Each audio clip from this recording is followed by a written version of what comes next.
때는 바야흐로 예수님 공생의 3년차였습니다.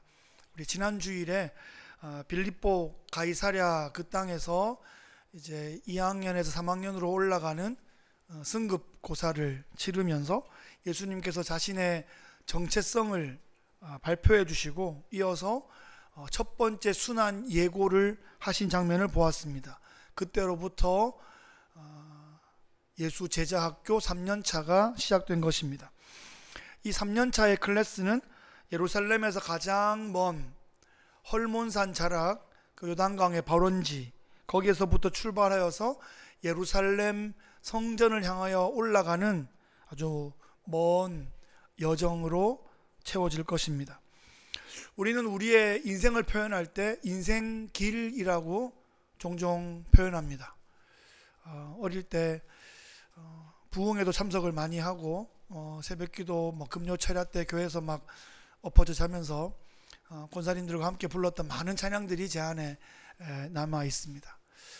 인생길 험하고 마음 지쳐 살아갈 용기 없어질 때, 그런 찬양도 어릴 때 막 유치원생 때 그런 거 막 부르고 막 다녔습니다.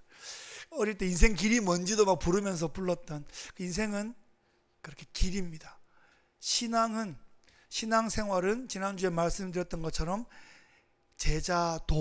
제자의 길로 표현됩니다. 오늘도 그 제자의 길을 걸으시는 중에 순례자의 공동체로 함께 모여서 예배할 수 있게 되어서 너무 기쁘고 감사하고 여러분들 축복합니다. 그런데 여러분, 같은 길을 걷는 사람들이 똑같은 생각을 항상 하게 되는 것은 아닌 것 같습니다. 그게 현실적으로 쉽지도 않습니다. 같은 자리에 누워도 다른 꿈을 꾼다. 그래서 동상이몽이라는 말도 있는데, 예수님과 제자들이 또 그때마다 따르는 많은 사람들이 예루살렘 길로 가고 있는데, 그 길에 들어선 사람들이 생각이 제각각이었다는 말이죠. 예수님은 이 길이 십자가를 향한 길이고 고난의 길이고 순환의 길인 것을 아셨습니다. 그런데 많은 군중들이 그 길에 함께 합세하여 따르고 있는데, 그 사람들은 정치적인 메시아, 로마 압제로부터 우리를 해방시켜줄 그런 메시아를 꿈꾸면서 따르고 있습니다. 예수님 제자들은 언제는 예수님 편에 있는 것 같고 언제는 군중 비슷한 생각을 하면서 왔다 갔다 하고 있습니다. 예수님이 십자가에 달리시기 하루 전에도 누가 크냐, 누가 조금 더 크냐 하면서 정작 예수님 발 씻어줄 사람도 없는 것이 제자들의 모습이었습니다. 또 어떤 사람들은 그 길에 함께 참여하기도 하는데, 어찌하면 우리에게 부담을 주는 저 예수를 처리할까 하는 생각으로 그 길을 따라 걷는 사람도 있었습니다. 다들 제각각의 생각을 가지고 예루살렘 길로 우르르르 걸어가고 있습니다. 여러분, 모든 길에는 끝이 있고 모든 걸음에는 멈추는 곳이 있습니다. 미국의 이 많은 도로에 나가보면 항상 차들이 달리고 있는데, 저 차들이 다 어디 가는 걸까? 어딜 가려고 이렇게 부지런히 가는 건가? 영원히 달리지는 않을 텐데 어딘가 가다가 설 텐데 파킹하려고 지금 가는 거 아닙니까? 참 부지런히들 간다, 그런 생각이 듭니다. 예수님도 목적이 있는 길을 가셨어요. 예루살렘에 가려고 가셨어요. 예루살렘에 입성하시자 예루살렘에서 아주 큰, 아주 열렬한 대대적인 환영 퍼레이드가 펼쳐졌습니다. 예수님 예루살렘에 입성하신 그 장면을 생각해 보면 고등학교 때, 대학교 때 또는 그 이후에 한동안 많이 찬양했던 그 거룩한 성, 그 찬양이 또 떠올랐습니다. 나 어젯밤에 잘 때 한 꿈을 꾸었네. 그 옛날 예루살렘 성의 곁에 섰더니, 그러면서 그죠? 그 허다한 아이들이 그 묘한 소리로 주 찬미하는 소리 참 청하도다. 천군과 천사들이 화답함과 같이 예루살렘 예루살렘 호산나 호산나, 그 찬양 부를 때마다 참 가슴이 벅찼던 기억이 있고, 그 찬양 정도 쫙 좀 해주시는 분들이 성가대 솔리스트를 맡고 그랬었죠. 그 예루살렘 성에 입성하시는 그 장면 가운데 정말 백성들이 종려나무 가지를 꺾어 흔들며 호산나 호산나 찬양할 때 정말 그들이 이제는 해방의 날이 온 줄로, 독립의 날, 광복의 날, 건국의 날이 온 줄로, 선지자들이 예언했던 여호와의 날이 드디어 임한 줄로 생각하고 그렇게 열렬히 환호했습니다. 그 열렬한 환호 속에 예수님께서는 성경 역사의 중심의 땅 예루살렘 성에 입성하셨습니다. 그 예루살렘은 지금도 세계 뉴스의 초미의 관심사이고 아주 세계에 가장 긴장되는 그 지역이 바로 예루살렘이죠. 참 아이러니합니다. 평화의 도시라는 그 이름이 가장 긴장감 넘치는 도시가 되어 있습니다. 그날 예수님 입성하신 그날로부터 그 일주일 동안 어떤 일이 벌어졌을까요? 한번 본문으로 들어가 보겠습니다.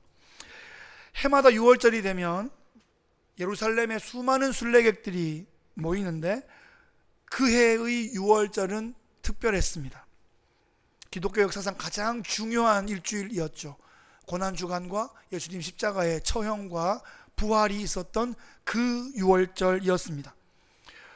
복음서의 기자들은 우리 성경으로 20장 안팎되는 이 길지 않은 이 지면에 예수 사건 전체를 담아냈어야 되기 때문에 많은 대화들, 많은 기적들, 많은 이야기들 가운데 취사선택하여 담을 수밖에 없었습니다. 그럼에도 사복음서 기자들은 마지막 일주일에 이 사건을 많게는 거의 2분의 1, 적어도 3분의 1 이상의 기간을 여기에 길이로 담아내고 있습니다. 마치 슬로우 비디오처럼 그 일주일을 담아내고 있는데, 누가는 예루살렘 성에 입성하신 예수님이 하신 첫 번째 사건으로 성전 청결 사건을 기록하고 있습니다. 사실 사복음서 모두에 이 성전 청결 사건이 기록되어 있는데 마태, 마가, 누가복음에 있는 사건과 요한복음에 있는 사건이 다른 사건입니다. 같은 것 같기도 한데 같을 수가 없는 사건이에요. 왜냐하면 요한복음에 기록된 사건은 예수님 공생의 첫 해에 있었던 사건입니다. 나사렛 목수 출신 청년 랍비가 제자 몇 명을 데리고 성전에 6월절 절기에 올라와서 한바탕 그 성전 마당에서 소동을 벌이고 그랬던 모습이었는데, 예루살렘이 그 일주일 동안은 또는 좀 더 확장된 한 달 정도 동안은 평소보다 5배, 10배 이상 사람들이 막 몰려드는 곳이기 때문에 정말 정신없는 상황이라 해프닝 정도로 지나갔는지 모르겠습니다. 그런데 그 기간에 그 모습을 유심히 살펴본 니고데모라는 사람이 밤에 예수님을 찾아가서 그 유명한 요한복음 3장 16절의 말씀을 남겼던 그런 계기가 되었죠. 그리고 시간이 흘렀습니다. 6월절이 한 번 지나고 또 한 번 지나고 또 6월절을 맞게 됐습니다. 예수님 공생의 마지막 6월절, 그때 예루살렘 성전에 올라왔을 때도 여전히 성전 마당은 북새통을 이루고 있었습니다.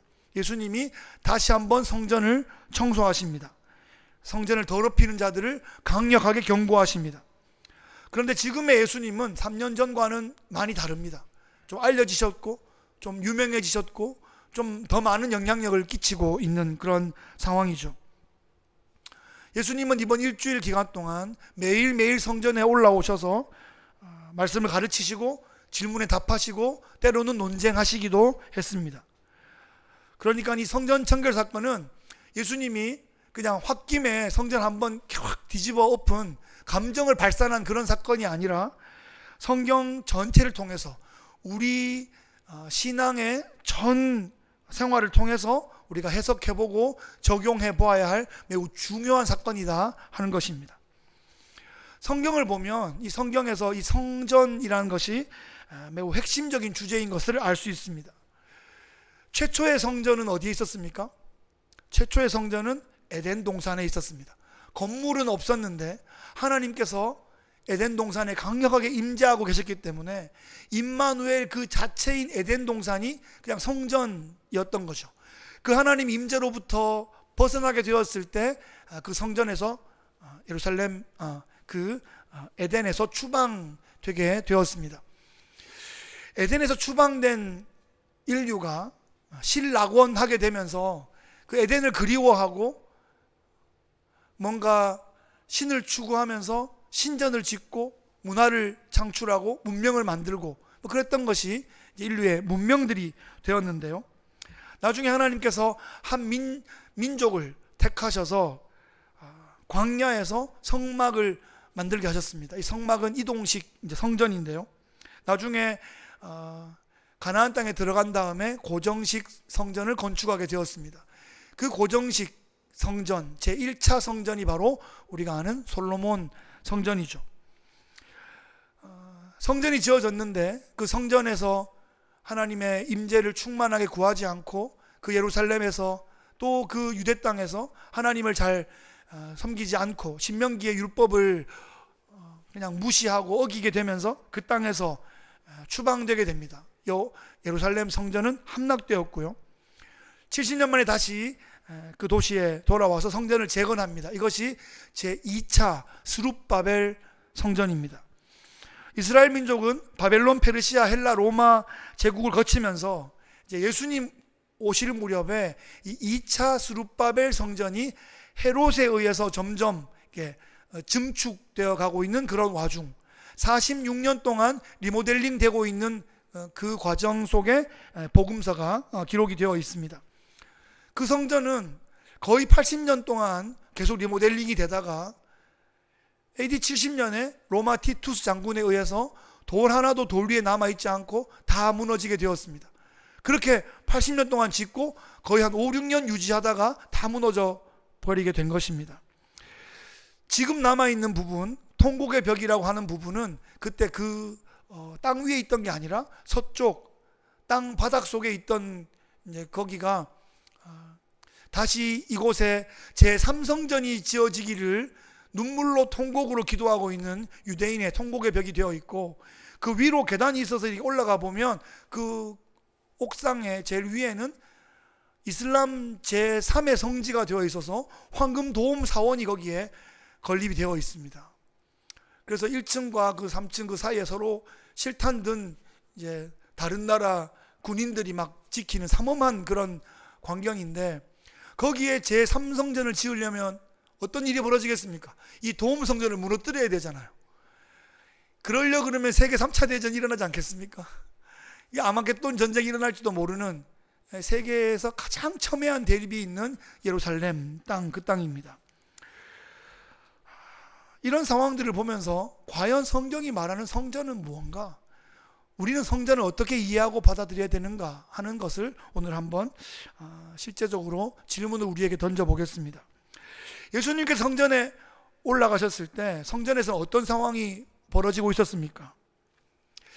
성전의 구조를 보면 성전에 지성소가 있고 성소가 있고 성전에 뜰이 있고 여인들의 뜰이 있고 이방인의 뜰이 있습니다. 그렇게 지성소부터 점점점 이렇게 확장되어 가는데, 오늘 벌어진 이 사건은 이방인의 뜰에서 벌어진 사건으로 보여집니다. 그러니까 성전에는 오직 유대인 남자만 들어올 수 있는 게 아니라 여인들도 올 수 있는 뜰이 있었고, 이방인들도 그 성전의 한 자락에서 여호와 하나님을 바라보고 그 은혜를 구하고 그 은혜에 동참할 수 있는 길들이 열려 있었던 것입니다. 그런데 이 이방인들이 뭐 아무 때나 오기가 쉽겠습니까? 절기에 이렇게 여호와 하나님을 좀 예배하는 사람들에 좀 끼어가지고 그걸 좀 경험해 보려고 왔는데, 이방인들이 올 수 있는 그 이방인의 뜰에 완전히 그냥 벼룩시장 같은 막 장터가 막 벌어져 있는 겁니다. 평소보다 뭐 5배, 10배까지 많아지는 그 절기 때 예루살렘을 보면 디아스포라로 흩어져 있던 유대인들이 절기에 예루살렘으로 올라오죠. 올라와서 헌금을 드리고 성전세를 바치고 밀린 11조도 드리고 그렇게 합니다. 그때 이제 성전에서만 통용되는 특별한 동전이 있는데 세겔이라고 하는 동전이죠. 그러니까 각자 자기 화폐를 가지고 와가지고 성전에서 세겔로 환전을 해야 되는 거예요. 순례객들의 편의를 맞춰주니까 참 좋다 생각할 수 있는데, 그 환전할 때 엄청난 폭리를 취하는 겁니다. 그리고 동물 제사를 드려야 되는데 이 동물들을 멀리서 끌고 올 수가 없어서 돈을 가지고 와서 그 현장에서 이제 제물을 사게 되는데, 말라기에서 이미 본 것처럼 흠없고 정결한 제물이 있는 게 아니라 흠 있고 하자 있는 그런 것들만 모아가지고 또 폭리를 취하고 있는 겁니다. 이 절기가 비즈니스의 대목으로 활용되고 있습니다. 이방인들이 은혜를 받을 수 있도록 마련된 이 이방인의 뜰이 철저한 상업지역이 되어 있습니다. 그러면 이 환전상들과 동물을 판매하는 사람들이 엄청난 부자가 되겠네요? 그렇지 않은 겁니다. 그 뒤에 사두개인들과 대제사장들과 성전 카르텔이 있는 거예요. 엄청난 자릿세를 부과해서 결국 돈은 그 뒤에 있는 대제사장, 그 성전 카르텔이 다 긁어가게 되어 있습니다. 가장 거룩해야 할 성전이 뇌물을 바치고 비호를 받는 이런 매우 세속적인, 마치 요즘 세계의 무슨 조폭 세계 같은 그런 상황이 펼쳐져 있는 겁니다. 성전이 어쩌다가 이런 지경이 되었을까요? 유대인들은 성전을 사랑하고 성전을 자랑스러워했습니다. 성전을 지키고자 목숨을 내어놓고 전쟁을 불사했습니다. 2차 성전이 재건된 후에 중간기 시절에 셀루커스 왕조라는 알렉산더 이후의 왕조가, 시리아 쪽에 있는 왕조가 거기를 점령했을 때 안티오커스 에피파네스 4세라는 악독한 왕이 있었습니다. 그때 로마가 막 커지고 있었을 때인데, 그것을 견제하기 위해서 자신이 맡은 이 지역을 철저하게 헬라화하는 그런 작업을 진행했습니다. 그전에도 이 유대인들을 다스리기 참 어려운 게, 이 신앙도 특별하고 독특하고 성전을 향한 마음이 특심해가지고 그걸 어느 정도 인정해주면서 이렇게 또 로마에 세금 바치게 하고 뭐 그냥 그런 식으로 이제 예루살렘을 지배했던 모든 큰 나라들이 그렇게 했는데, 이 에피파네스 4세라는 이 사람이 일부러 성전에다가 돼지 피를 막 뿌려, 돼지 피를 뿌리고 제우스 신상을 갖다 놓고 거기에 절하라고 하고, 유대인들이 참을 수 있겠습니까? 그러니까 마카베오 그 5형제가, 독수리 5형제도 아닌 마카비 5형제가 일어나가지고 이 민중들을 봉기해가지고 이 세력들을 다 축출하고 유대 자치왕조를 세워버렸어요. 독립을 한 거예요. 79년 동안 하스몬 왕조라는 유대 자치 왕조가 생겼습니다. 혁명이 일어난 거예요. 막 피를 뿌리면서까지 성전을 찾은 겁니다. 이날을 기념하여 수전절, 하누카라는 유대인 절기가 생겼습니다. 크리스마스 때 그 무렵에 하누카가 있는데, 제가 좀 살았던 뉴저지 북부 지역에는 하누카를 크리스마스보다 더 크게 하기도 했습니다. 유대인들이 많이 살아서. 예수님이 계셨던 그때도 이 백몇십 년 지나서 여전히 하누카가 요한복음에 기록되어 있고 지금도 지키고 있는 그런 절기죠. 그런데 열받은 김에 막 외부 세력은 막 축출했는데 내부적으로 어떻게 통치해야 될지에 대한 실력이 없었습니다. 특히 성전을 뺏기는, 다시 되찾기는 했는데 성전을 그 거룩한 기능으로 회복시켜야 되는데 그걸 못하는 거예요. 그래서 왕이 제사장을 겸직하도록 했습니다. 그러면서 이 제사장직은 더 정치화되고 성전 제도는 더 엉망이 되고 말았죠. 영적인 계승이 아니라 정치적인 임명이 되고 말았습니다. 그 와중에 이 바리새인과 사두개인들이 정치적인 라이벌인데, 이 왕과 제사장을 겸직하는 그 위치에 있는 사람이 어느 편에 더 가까운가에 따라서 상대 세력들을 축출하기 시작하는데, 수십 명 수백 명씩을 십자가에 막 매달아 죽이고, 그 다음 왕이 또 이쪽에 지나면 또 반대로 또 그렇게 적폐를 청산한다고 수십 명 수백 명씩을 나무에 달아 매 죽이는 이런 일이 발생했습니다. 이것을 어떻게 자체적으로 해결이 어려운 거예요. 그래서 로마한테 이 상황을 좀 정돈해 달라고 부탁했어요. 그 팔레스타인 지역을 진입해서 좀 정복하고 싶은 마음이 굴뚝 같다가 이런 빌미를 주니까 얼마나 좋아요. 명분이 생겼잖아요. 그래서 와가지고 그들을 싹 정복한 다음에 예수님께서 오실 때, 그래서 이 팔레스타인 땅이 로마의 지배하에 있게 된 것입니다. 로마는 유대인들이 이 신앙에 특심한 것을 알아서 이것을 잘 활용하고자 했고, 로마가 이제 그 유대 지역을 다스리라고 임명했던 헤롯이 그 혈통 자체가 유대가 아니고 에돔 족속이었기 때문에 막 부인을 막 유대 여자를 막 마련하기도 하고, 근데 그것보다 더 관심을 쏟았던 것은 성전을 계속하여 증축하면서 유대인의 환심을 얻게 됐습니다. 그런데 이제 이 로마는 계속해서 대제사장을 정치적으로 임명하기 시작했죠. 그 전에 처음부터 대제사장은 혈통적으로 되는 것이고 세습하여 되는 것이고 영적인 승계가 종신으로 계속 이어지는 것인데, 이때는 막 임명직이 되면서 몇 년 만에 대제사장직이 막 갈아치워지고 막 그랬습니다. 여러분, 성전을 가장 앞서서 하나님과 백성 사이에 섬겨야 될 대제사장이 친로마파가 된 것입니다. 정치화되고 세력화되었습니다. 하나님을 만나고 하나님께 예배하던 성전의 고유한 기능이 위태롭게 되어버리고 말았습니다. 예수님은 이런 정치판, 이런 장사판이 되어버린 성전을 향해서 강도의 소굴이다, 이렇게 강력하게 일갈하셨습니다. 여러분, 오늘날은 성전이 어디 있습니까? 성경을 좀 공부하신 분은 오늘날에는 성전이 없죠, 우리 성도가 성전 아닙니까? 이렇게 말씀하시기도 합니다. 교회가 성전인가 이렇게 물으면 교회와 성전은 다르다고 얘기하죠. 그 말도 맞습니다. 그런데 교회라고 하면 우리가 믿음의 공동체인 것을 아는데, 이 공동체가 교회당 건물 안에서 또 이루어지는 많은 활동들이 있습니다. 그렇게 보면 성전도 하나님의 임재 그 자체인데, 성전 그 건물, 그 바운더리 안에서 벌어지는 사건들이 있었죠. 그런 면에서 교회에서 벌어지는 일들과 그 당시 성전에서 벌어지는 일들을 우리가 빗대어 서로 비교해 볼 수 있는 겁니다. 화려한 건물이라고 한다면 중세시대가 떠오르죠. 교회는 그 권력이 세속의 권력보다 강했습니다. 절정기 때는 막 황제를 막 무릎 꿇리고 바깥에 눈 막 맞으면서 카노사의 굴욕 뭐 그런 거 뭐 있었을 정도죠. 교회당 건물은 점점 크고 화려해졌습니다. 성 베드로 성당이라는 큰 건축물을 하기 위해서 이제 재정을 확보해야 되는데 재정이 부족해지자 면죄부라는 것을 발급하기 시작했습니다.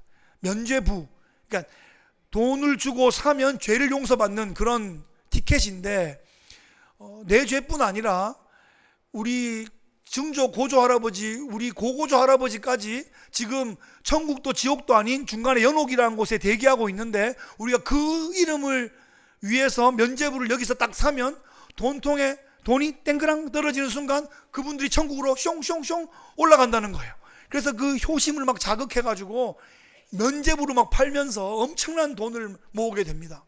그 장면을 같은 그 로마 가톨릭 수사였던 루터가 보니까 말이 안 되는 거예요. 성경적으로 이게 너무 아닌 거죠. 그래서 그래도 자기가 속해 있기 때문에 막 나서서 싸우지는 못하고 밤에 95개조의 반박문을 쫙 써가지고 밤에 몰래 성전 비텐베르크 성전 문에 그 성당 문에 받고 갔는데, 그 다음날 보니까 누가 봐도 루터의 글인 거예요.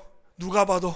그래가지고 자기도 모르게 이제 개혁의 기수로 떠밀려가지고 최전방에 서게 됐습니다. 그래서 루터 이후에 깔빈, 쯔빙글리 그렇게 되면서 이제 성경으로 돌아가는 개혁운동이 벌어지게 됐죠. 우리는 칼빈의 제자인 존 낙스의 계열인 스코틀랜드 장로교회 유산을 받은 미국 장로교회 PCA, 아주 좋은 성경적인 교단에 우리가 속해 있습니다. 이런 성경적인 교단에서 이 개혁주의 유산을 우리가 잘 유지하고 또 잘 관리하고 잘 전수해 주면 좋겠는데, 세월이 지나면서 메인터넌스를 계속 해주지 않으면 이게 때가 끼고 이게 나사가 풀어지고 이게 망가지게 되어 있습니다. 계속하여 점검을 해야 됩니다. 그래서 좋은 개혁주의인데 그냥 내비두면 이 개혁주의가 세속주의에 잠식당하게 되어 있습니다.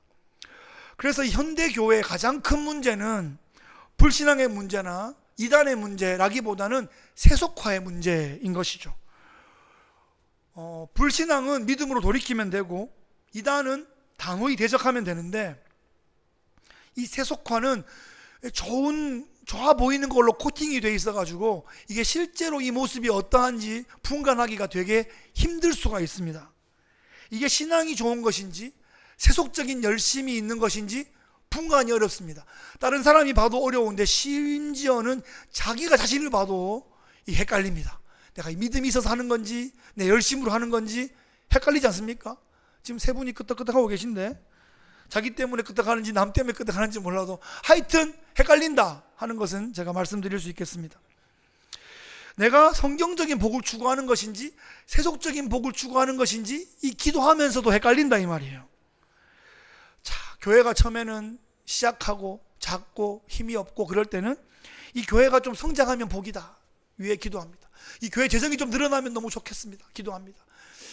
우리 목사님이 좀 사람들이 좀 알아줄 만한 목사님이 되면 좋겠습니다. 이렇게 막 기도해요. 그러다가 교회도 좀 커지고 재정도 좀 생기고 남들이 그 교회 그 목사지 좀 알 줄 좀 되면 우리 교회가 이제 복을 좀 받았나 보다 생각할 수 있는데, 이 묘하게 이 상황이 처음에는 겸손하였으나 점점 세속화되고 권력화되고 초심을 잃어버리고 그러기가 너무 쉽다는 이 말입니다.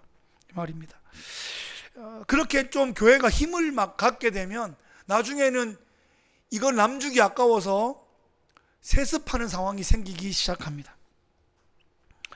그 교회에서 말하는 것처럼 영적인 승계이면 좋겠는데 많은 사람들이 이것을 권력의 세습으로 보니까 문제가 되는 거죠.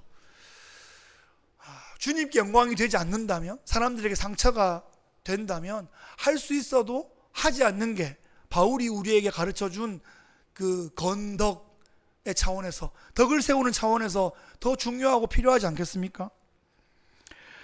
메가처치가 되어버리면 정치권과도 연계가 되고요, 경제력도 막강해지고 행정기관과도 연계가 되고 각종 인사권에도 영향을 미치는 그런 상황이 될 수 있습니다. 그래서 그 달콤한 유혹을 끊기가 정말 힘들어지는 겁니다.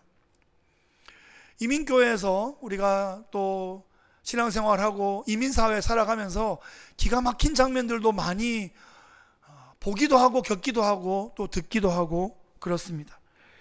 이민교회의 많은 문제가 목사의 문제인데요, 공부를 너무 안 한 목사들이 문제입니다. 공부를 너무 안 해서 어떻게 설교를 해야 될지, 성도를 어떻게 돌봐야 될지, 교회를 어떻게 이끌어야 될지를 모르는 일들이 너무 많다는 겁니다. 근데 또 한 극단은 공부를 너무 많이 해서 문제입니다. 많이 해서. 그래서 막 돌보지 않고 막 방치해버리는 그런 경향이 생기기도 합니다. 또 이민교회에서 많은 경우에 이 장로의 문제가 생기게 되는데, 이것은 이민사회의 좀 독특함에서 기인합니다. 한국 민족의 민족성도 있습니다만 이민사회는 어쩔 수 없이 이 단절과 주변화와 집단화의 이 과정을 겪게 되기 때문에 한국에서도 또 이 이민사회에서도 주류사회와 단절되어 있고 주변화되어 가는 그런 마지널 라이프 때문에 교회 안에서 뭔가를 추구하려는 경향들이 좀 더 세지게 되고요, 그것이 장로 임직에 목숨을 거는 상황으로 발생할 수가 있다는 것입니다. 그러다가 임직에 실패하면 교회를 떠나거나 교회를 쪼개는 일들이 너무 많이 발생했습니다. 제가 버지니아에 있을 때 실제로 가까이서 봤던 일들입니다. 한 수십 명의 가족들을 막 몰고 다니면서 임직을 조건으로 교회랑 병합하려는 그런 분이 계셨습니다. 또 어떤 분은 교회 재정의 한 50%를 감당하는 큰 패밀리의 수장으로서 목회자의 생사뿐 아니라 목회 방향과 사역 전체를 좌우하는 그런 일들이 발생하고 있었습니다. 목회자가 잘하고 싶어도 잘할 수 없는 그런 상황들이었죠. 힘 있는 교회들만 그런 게 아니고요, 플로리다의 어떤 교회는 교회 땅이 있고 건물이 있고 그래요. 부동산이 있는데 성도들이 몇 명 남았는데 목사님이 목회를 일부러 안 하는 거예요. 목회를 일부러 망치는 거예요. 이분을 교회 나가라고. 나중에 이 부동산 처분하려고. 말도 안 되는 기가 막힌 현실들이 있습니다. 여러분, 이거 우리가 겪었거나 겪을 수 있거나 한 달이 걸치면 알 수 있는 일들인데 우리는 이 불편한 진실을 마주하지 않으려고 합니다. 이거 제가 거의 다 제 경험담입니다. 이런 불편한 진실을 마주할 수 있어야 회개할 수 있고 진정한 개혁의 길에 한 걸음 한 걸음 나아갈 수 있습니다. 여러분, 교회는 회개해야 됩니다. 교회는 회개함으로 개혁되어야 됩니다. 교회는 비즈니스가 아니잖아요. 하나님의 집이고 하나님의 나라이다 하는 것을 한순간도 우리가 잊으면 안 되는 것입니다.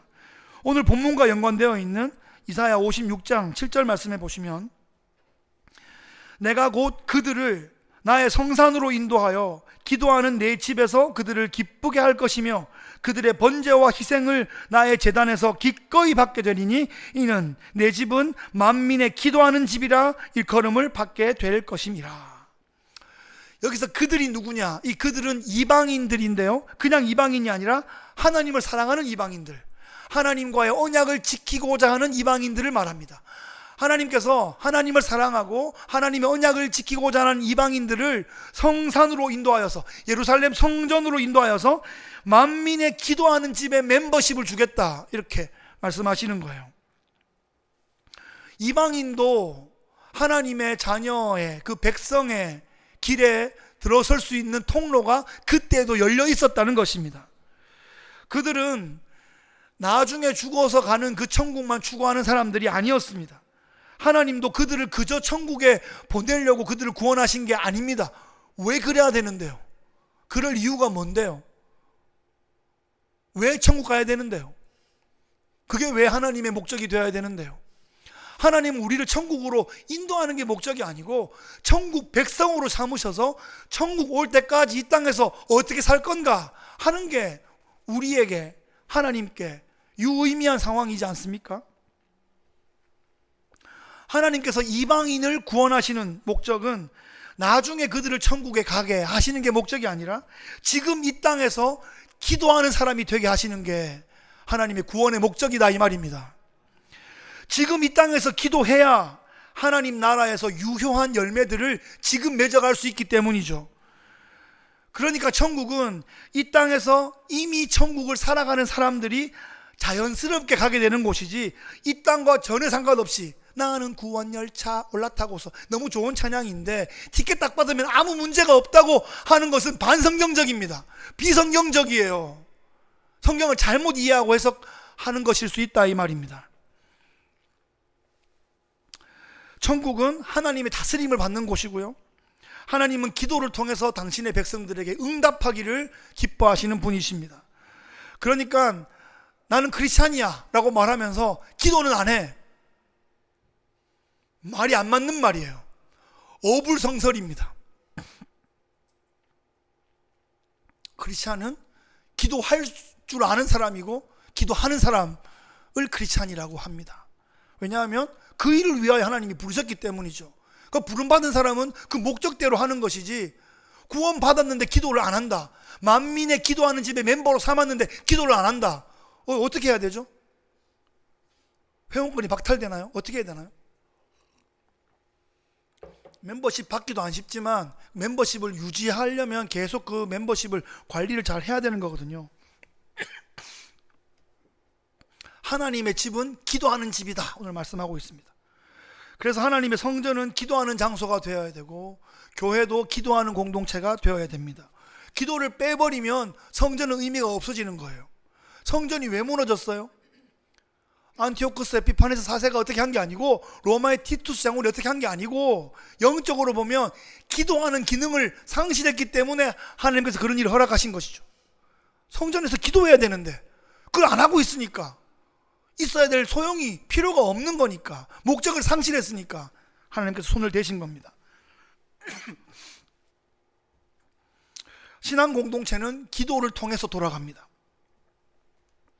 목사님이나 장로님이 성도의 가정을 신방한다, 멋있게 한상 차려가지고 이런 거 못 드셔보셨죠? 이러면서 막 음식만 먹으라고 하는 게 신방이 아니에요. 여러분, 옛날에 못 먹었던 시대는 그게 참 그것도 감사하고 너무 귀했는데, 요즘은 웬만하면 적게 먹으려고 그러고 많이 먹는 순간 야, 이거 2시간 걸어야 되겠네, 이런 생각이 들 정도로 우린 이미 도 많이 먹고 있지 않습니까? 저도 이렇게 덩치가 그래도 괜찮습니다. 너무 맛있는 거 많이 주려고 하지 마시고 운동을 오히려 더 해야 됩니다. 그 저를 보면 목사님 그거 드셔보셨어요? 묻지 마시고 목사님 좀 운동하세요? 이걸 물어보셔야 돼요. 제가 더 건강하게 사역하려면 뭐 더 먹는 것보다 더 걸어야 되는데 말이죠. 신방이 뭐 한번 먹이는 게 신방이 아니라고요. 목사님, 장로님이 집을 신방한다 그러면 뭘 해야 될까? 우리 가정의 기도 제목을 내고 목사님, 장로님, 우리 가정을 위해 이걸 위해 기도해 주세요. 그래서 기도해 주러 가는 게 신방이란 말이에요. 재직회는 뭐 하는 겁니까? 숫자가 저게 맞는가? 그게 재직회입니까? 이 재정을 가지고 우리 하나님 나라를 위해서 어떻게 어떤 일을 더 열심히 해야 될까? 그걸 위해 기도하러 모이는 게 재직회예요. 공동회도 그렇습니다. 이 교인총회가 하나님 영광을 위해서 또 어떤 일을 결정하고 어떻게 해야 될까? 기도하는 게 교인총회, 공동회 아니겠습니까? 제 아버지께서 어떤 얘기를 예전에 해주셨는데, 어떤 목사님이 후배 목사님이신 것 같은데 당회를 들어갈 때마다 들어가기 전에 우황청심환 한 달을 먹고 들어가신대요. 왜요? 왜? 뭐 하려고? 그거 왜 먹어야 되는데요? 이게 뭐 심장이 벌렁벌렁 거려가지고 진정이 안 된다는 거예요. 뭐 전쟁하러 들어갑니까? 참, 수련회를 해도 선교를 해도 지역 봉사를 해도 친교를 해도 이게 다 기도로 돌아가야 되는 겁니다. 내가 익숙해져서 내 경험으로 내 말빨로 돌아가는 게 아니라 기도로 이게 돌아가야 되는 거예요. 설교도 기도로 돌아가야 되고 대표 기도도 찬양도 이게 다 기도로 돌아가야 되는 거예요. 중보기도 팀만 기도하는 게 아니고 교회 모든 사역은 기도로 돌아가야 하는 것입니다. 왜냐하면 하나님의 집인 교회는 만민이 기도하는 집이기 때문에 그렇습니다. 말씀을 정리하겠습니다. 오늘 말씀의 제목을 기도의 멤버십을 활용하라, 이런 제목을 정했습니다. 제목 정하는 게 진짜 어려워요. 뭐 맹숭맹숭하게 하면은 또 맹숭맹숭하다 그러고, 좀 신경 써서 하면은 뭐 달마가 동쪽으로 간 까닭은 막 그러면 좀 더 여운이 남는지, 뭐 그렇게 하려 그러면 이게 부담이 돼가지고 영화 제목 정하는 것처럼 너무 부담이 되고, 제가 설교 다 준비하고도 기도 그 제목을 막 토요일 밤에 주는 경우도 있어요. 이건 뭐 어떻게 할지 모르겠는 거예요. 기도의 멤버십을 활용하라. 하나님께서 이 성전을 향해서 내 집은 기도하는 집이라 하시고 우리를 그 집의 멤버로 삼아 주셨는데, 우리가 그 멤버십을 활용하냐, 이것을 한번 질문해 보았습니다. 제가 아는 분 중에, 여러분 중에도 있습니다. 호텔 회원권 카드 가지고 계시고 항공 회원권 가지고 계신 분들, 그거 마일리지 잘 모아가지고 목사님 저 한국에 공짜로 갔다 왔어요, 마일리지 모아서요, 이러면 부럽기도 하고 얄밉기도 하고 대단하다 생각도 들고, 저는 그래 뭐하는데 이런 생각도 들고 말이죠. 호텔 몇 박을 무료로 했다니까요, 막 이러면 막 예, 멋있습니다 이렇게 얘기하지만, 하여튼 그걸 잘 활용하시는 분 보면 그 멤버십을 관리를 잘해요. 그걸 갖다 마일리지를 막 모아가지고 기가 막히게 1년에 몇 번씩 쓰시는 거예요. 야, 저거 멤버십 활용하시는 만큼 기도의 멤버십은 쓰고 있는가 막 궁금하고 물어보고 싶어. 하지만 참고 있는 저를 좀 기억해 주시기 바랍니다. 여러분, 제가 아버지께 복음을 들었습니다. 신앙을 배웠고 기도를 배웠습니다. 중학교 3년 기간이 제가 신앙이 이제 성장하는 그런 기간이었는데, 그전에는 막 주일학교 막 올 출석하고 목사 드리고 그래도 뭘 좀 잘 몰랐어요. 그래서 수련회 때 뭐 성경학교 때 통성기도 막 시키면 하나님 지금까지 지은 모든 죄를 용서해 주세요. 그러고는 막 의자 밑으로 막 숨어 다니고 막 그러다가 아버지한테 걸려서 혼나고 회개하라니까 다 했는데요 막 그러고, 식사 기도하라 그러면 이 밥 먹고 몸 건강하게 해주세요, 아멘, 그러면 끝이고, 그냥 어릴 때 그랬어요. 그런데 복음을 알게 되니까, 성령님 만나게 되니까 기도의 지경이 좀 넓어지고 기도의 깊이도 컨텐츠도 더 많고 확장되게 되더라는 거죠. 우리가 예수님을 믿게 된다는 것, 예수님을 알게 된다는 것은 기도의 특권을 가지게 되었다는 것입니다. 예수님께서 십자가에서 마지막 숨을 거두시며 휘장이 위에서부터 아래로 찢어졌죠. 그래서 예수님의 그 보혈에 근거하여 우리가 은혜의 보좌 앞에 언제나 담대히 나갈 수 있는 겁니다. 왕같은 제사장이 되어서 누구가 우리 앞에 있는 게 아니라 그냥 그리스도의 보혈만 의지하면 지금 이 순간 Now and here, 여기가 그냥 지성소가 되는 그런 놀라운 일이 생기게 된 것입니다. 기도의 멤버십을 갖게 되었어요. 이걸 활용하셔야 된다 이 말입니다. 적극적으로 그 멤버십을 잘 활용하면 수많은 베네핏이 쏟아져 들어옵니다. 여러분, 그 맛을 좀 경험하시기를 바라요. 예? 뭐 호텔하고 항공권만 자랑하지 마시고 저한테 목사님 저 기도의 멤버십을 이렇게 활용하고 있어요, 이런 얘기를 좀 듣고 싶단 말이에요. 그 얘기 들으면 제가 막 열렬히 환호를 해드리겠는데 딴 거 얘기하면 막 이렇게 부러워요. 자, 여러분, 기도의 멤버십은 정말 위대한 것입니다. 기도를 통해서 하나님께 간청할 수 있고 중보할 수 있고 순종할 수 있고 축복할 수 있고 용서할 수 있고 심지어 귀신을 쫓아낼 수도 있습니다. 그 기도의 멤버십을 적극적으로 활용하시기 바랍니다. 수많은 베네핏들이 쏟아질 것입니다. 여러분의 기도로 영혼을 살리고 교회를 세우고 나라와 민족을 구원하고 열방으로 나아가는 멋진 기도의 용사 되시기를 예수님 귀하신 이름으로 축복합니다. 아멘.